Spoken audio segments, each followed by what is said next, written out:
Кыргызстанга деле Бангладештен, Индиядан канча адам келип атат туурабы, канчасы мыйзам бузуп атат, такси кылып кетип атат, незаконно цехтерде иштеп атышат туурабы. А бул жакта андай кылыш кыйын, даже кыла албайт дагы.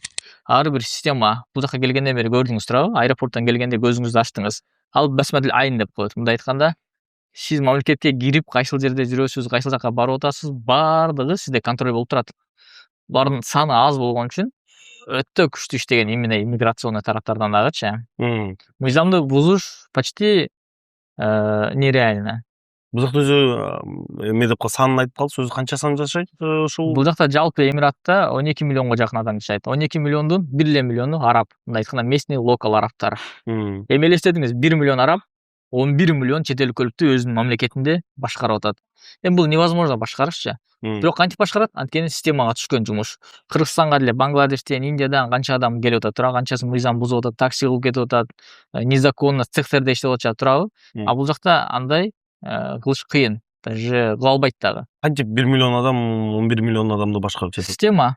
Бул жакта ар бир камера сизди текшерип турат. Каяка барып атасыз, канча жүрүп атасыз, визаңыздын мөөнөтү канча калды. Мындай айтканда, сиздин жүргөн жериңиз камера, жүргөн жериңиз контроль.